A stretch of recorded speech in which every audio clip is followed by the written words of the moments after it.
The mother said, life must blossom like a flower offering to the divine.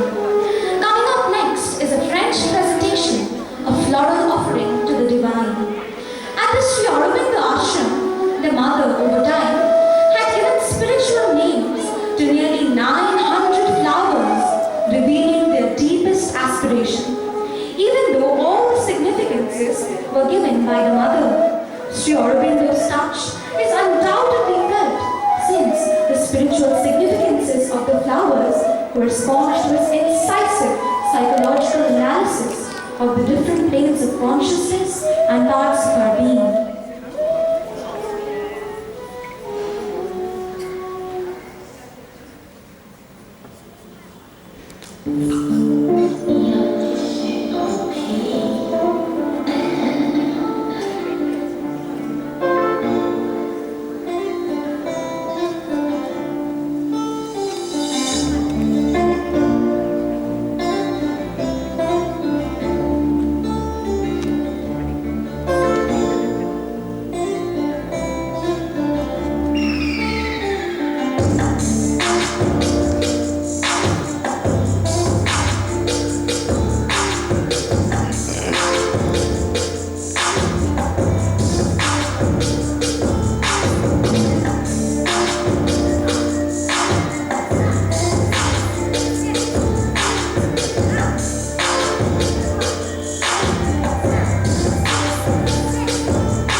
Next, we shall have the Eurythmics performance by the students of classes 2 to 7.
Next is another French presentation by the students of classes 1 and 6. This French presentation, entitled Mirror, depicts a girl's realization of the change that has come in her in the last 2 years as she gazes into the mirror in introspection. She sees what she had been in the past and what she has become now, and believes that the Divine Mother's grace has guided her through all difficulties and brought her to the threshold of a better tomorrow. The mother says, difficulties are sent to us exclusively to make the realization more perfect.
We shall now enjoy a performance of gymnastics and yoga by students of classes 2 to 7.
The mother believed that people of every age ought to pursue physical activities. Let's have the pleasure of watching our teachers and staff perform.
parents, please.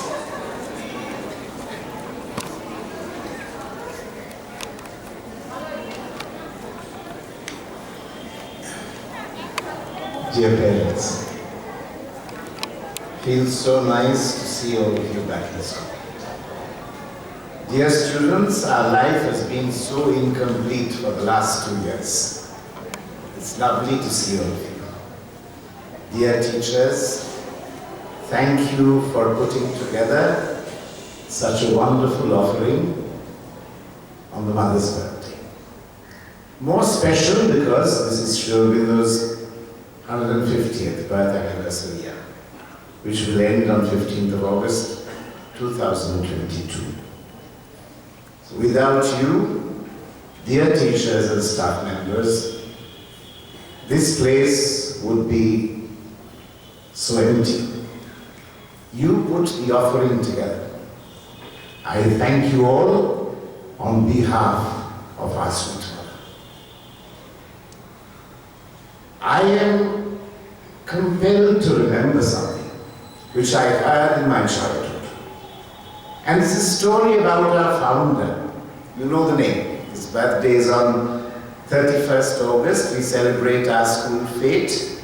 His name was Sri Kumar Bhattacharya, an iconic engineer by background and profession, and an ardent devotee of the mother. You see, one of his last professional accomplishments, probably the last one, happened in the 50s, before he moved to the Sri Aurobindo ashram at the mother's command. He had presided over the building, the erection of the Bokaro thermal power station. And in the early 50s, when the whole work was complete, you see, this was a very big thing those days because it was a newly independent country and every single piece of infrastructure, that was a big thing those days to erect a thermal power plant, really invited a lot of enthusiasm and excitement. So of course, a letter went from Bokaro, from the Bihar State Electricity Board authorities, to the government of India requesting for a date to inaugurate the thermal power plant. And lo and behold, the date that was given by our first Prime Minister, Pandit Jawaharlal Nehru, who decided to come and inaugurate the plant, was nothing other than the 21st of February, this day. Mind you, this is not a coincidence. It was a reward for what Sri Kumar Bhattacharya had strived for. But the government of India was not aware of it. And yet, that was the date given. So there are significances of dates that are far beyond our normal imagination. I dare say it's no coincidence that the government of West Bengal issued a circular permitting schools to open across the board from the 16th of February. And the circular was issued on 14th, and it demanded a bit of time to organize the whole school and physically begin, because we had to divide you into shifts and whatever. And 21st of February was logical because it happened to be Monday. But that is only the temporal and apparent explanation. The deeper explanation perhaps lies in the little story I shared with you. It's all the more special because this is indeed physically the mother's school.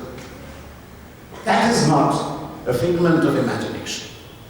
Bokaro could have been a reward for the work of a devotee, but this is actually mother's school.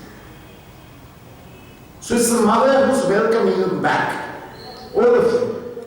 Those of you who are participating physically, those of you who are watching this program online since this morning, the mother welcomes you back to her school.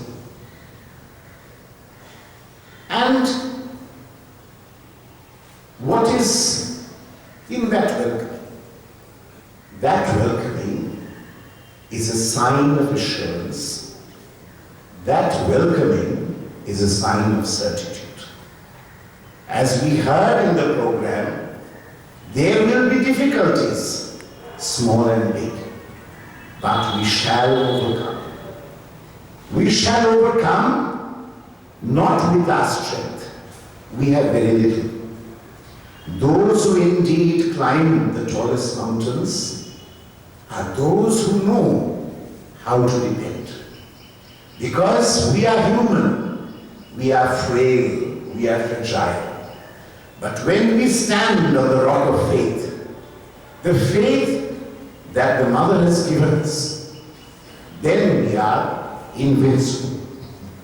It is that rock of faith that has prompted this wonderful celebration this morning, prepared in such a short time, in what was possible in an emulation of Parashikala.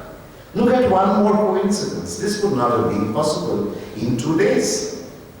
This was possible because we started something a little earlier, and that again was not just a coincidence. That started on the inauguration day of this place, Mahasaraswati Puja. So you see, it's a set of coincidences, but coincidences are not coincidences. In Sri Aurobindo's language, as he said, on the 15th of August 1947, in his speech broadcast from All India Radio Tiruchirappalli, that it's not a fortuitous accident that India would indeed become independent on his birthday. So as I told you, we climb the tallest mountains on the strength of faith. And something more than faith, surrender. When I surrender myself, what do I do? And you heard a little story about how the Mother came, met Sri Aurobindo the 29th of March 1914, and Sri Aurobindo later recounts that he never thought it possible that in a human adhara, in a human being, it was actually possible to erase everything. You know what it meant? The Mother was a very famous painter.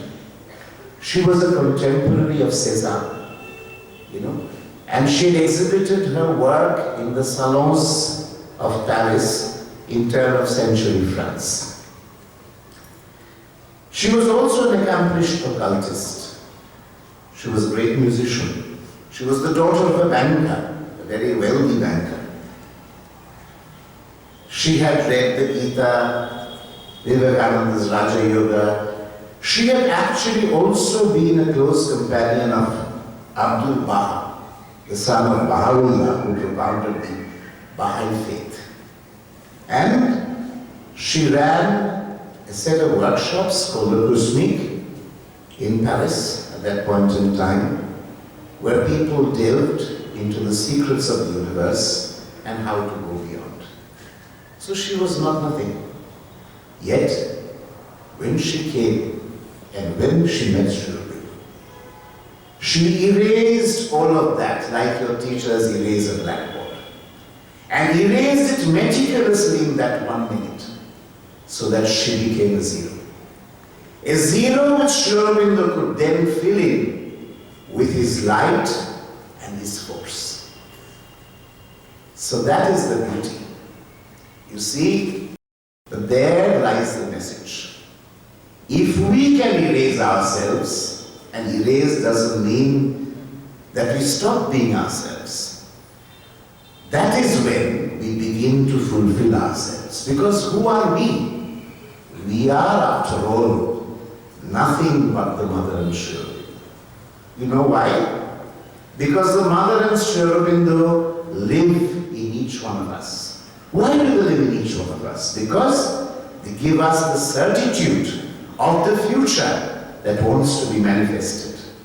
The birth of a nobler, brighter race upon the earth, of which you, the students of this school, are the forerunners. It is not for nothing that we have a school.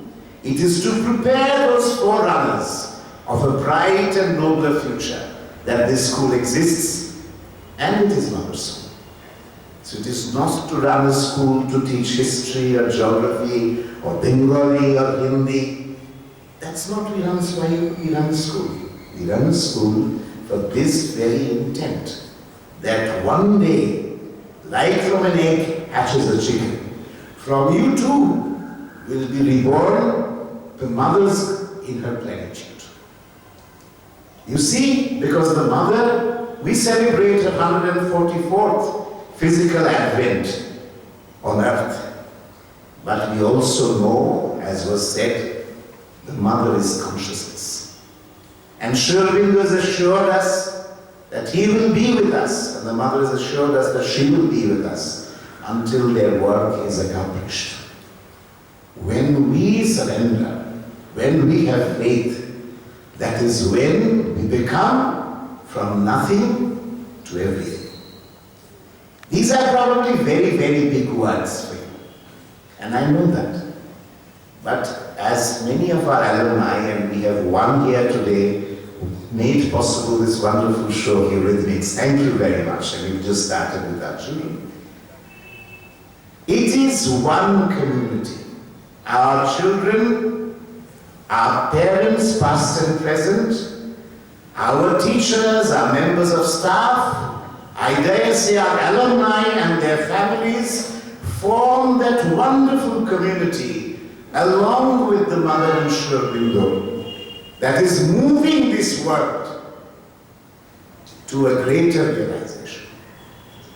I invite all of you, therefore, on this very, very special moment of the Sri Aurobindo's 150th birth anniversary, to join us all tomorrow, 22nd February at 7:30 p.m. for a curtain raiser of the Sri Aurobindo International Integral Education Network.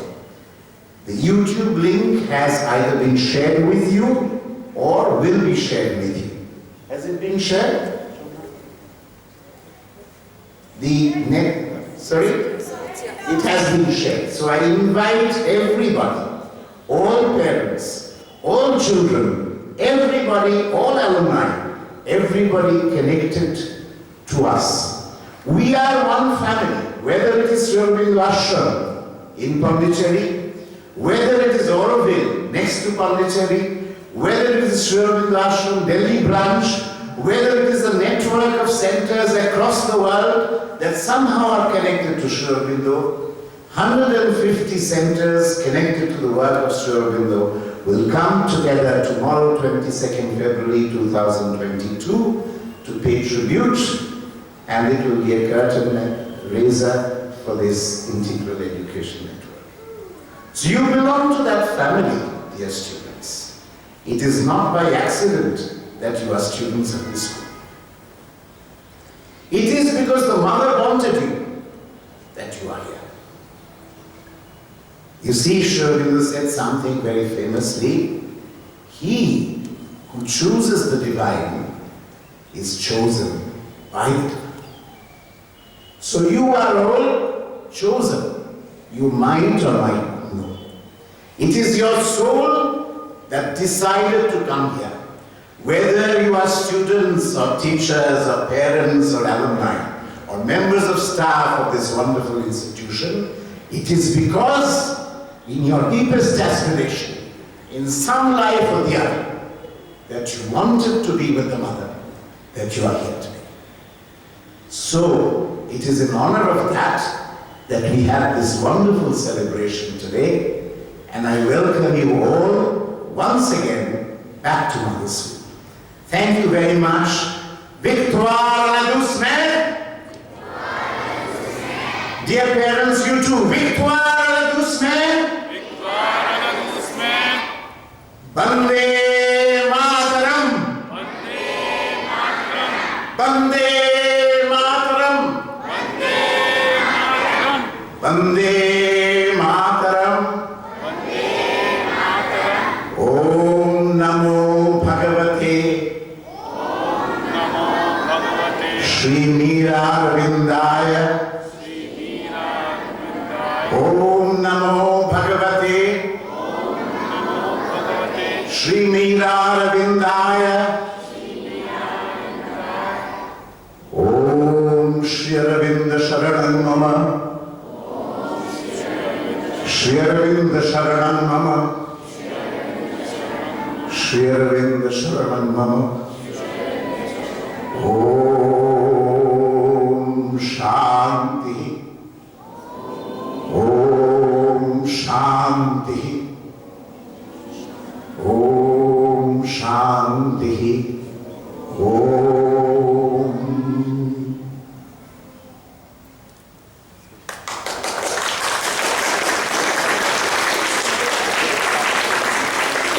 I'll read out to you the blessings that has been distributed from Sri Aurobindo Ashram Pondicherry today. And it's by Sri Aurobindo. And I'll read out to you exactly the way it is because you deserve to know the whole thing. Il y a une force divine qui agit dans l'univers et dans l'individu et qui est aussi au-delà de l'individu et de l'univers. La mère les représente tous les trois. Mais elle agit ici dans ce corps pour faire descendre quelque chose qui n'est pas encore exprimé dans ce monde matériel afin de transformer la vie ici. C'est ainsi que vous devriez la considérer comme la Shakti divine qui agit ici dans ce but. Et cela dans le corps, mais dans sa conscience entière, elle est aussi identifiée à tous les autres aspects de la force divine. There is one divine force which acts in the universe and in the individual and is also beyond the individual and the universe. The mother stands for all three, but she is working here in the body to bring down something not yet expressed in this material world so as to transform life here. It is so that you should regard her as the divine Shakti working here for that purpose. She is that in the body, but in her whole consciousness, she is also identified with all the other aspects of the divine force. That is a quote from Sri. Thank you.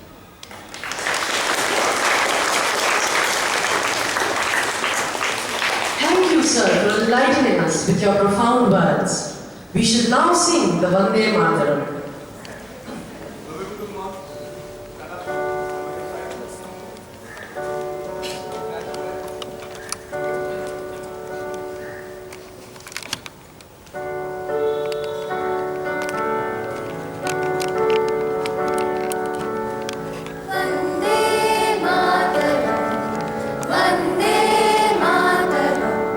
Sujalam Sufalam Malayata Shitala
classes 1 to 12 have very lovingly depicted the life of the mother through charts that are up on our softboards near the dining hall. Glimpses of the mother's life, 1878 to 1914. The mother was born in Paris on 21st February 1878. She was given the name Mira. Her father was Maurice Alfassa and her mother was Matilda Ismailou. Even in her early years, she was a unique child. When Mira was around 5 years old, she would sit still on a small armchair, engrossed in her meditation. A brilliant light would descend over her head and she would concentrate on this light and feel this consciousness always above her head. At the age of 8, Mira started practicing tennis, a sport which was to play a daily role at a later stage in her life. In order to make quick progress, instead of playing with her comrades, she chose older players who were more experienced. She recounts, "I never won, but I learned much." When Mira was about 7 or 8, she did not want to go to school, though she could not read or write. One day, her brother Matthew came back with a big illustrated book, settled down in one corner and began to read and laugh all by herself. When Mira was about 7 or 8, she did not want to go to school, though she could not read or write. One day, her brother Matthew came back home with a big illustrated book, settled down in one corner and began to read and laugh all by himself. Mira moved closer and wanted to know what was so amusing. Her brother told her to sit down and read, but she couldn't. So he asked her to learn. He showed her the letters of the alphabet, showed her how to form words, and within a week, she could read the whole book. At the age of 13, she tells us, in her prayers and meditation, she would see herself at night, clad in a robe much longer than herself, spread out to heal the miseries of the world. There was a large salon in Mira's parents' house. One day, she wanted to see how many leaps she could cross the hall, which was at least 10 meters long. So she placed herself diagonally and jumped. She did not understand how she reached the other side in 3 leaps.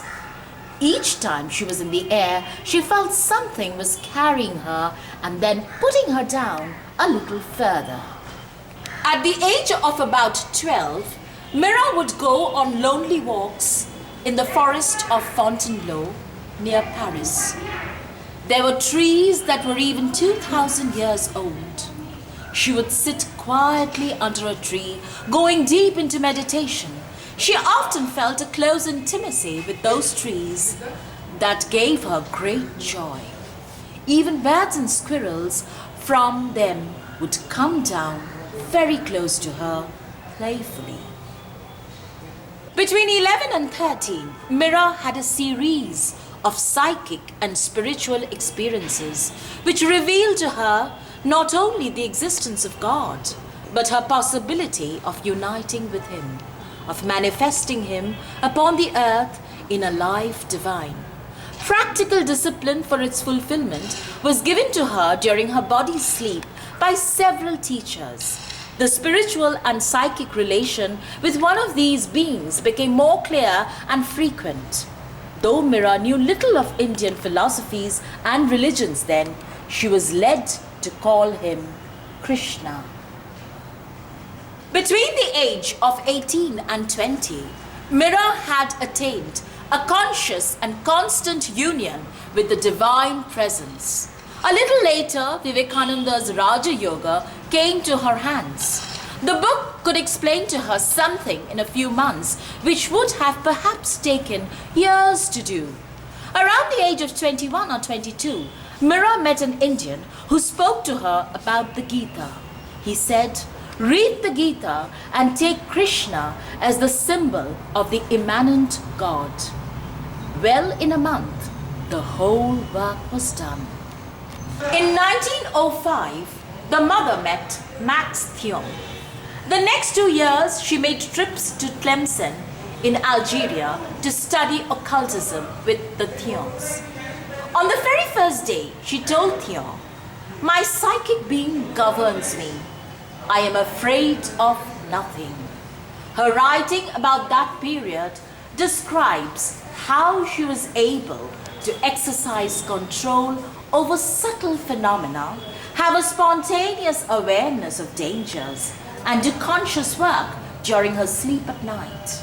She also experimented with exteriorizing herself by visiting Paris in her vital body. The years from 1908 to 1914 was a period of intense mental development for the mother, leading to the realization of something luminous and true beyond the synthesis of all mental knowledge. Between 1912 and 14, the mother translated from English into French parts of Buddhist texts, the Amrita Bindu, the Kaivalya and Isha Upanishads, the Narada Bhakti Sutras, the Bhagavad Gita, and some sayings of Sri Ramakrishna. On 29th March 1914, the mother arrived in Pondicherry from Paris. She met Sri Aurobindo in the afternoon. Later, the mother said, "As soon as I saw Sri Aurobindo, I recognized in him the well-known being whom I used to call Krishna. And this is enough to explain why I am fully convinced that my place and my work are near him in India."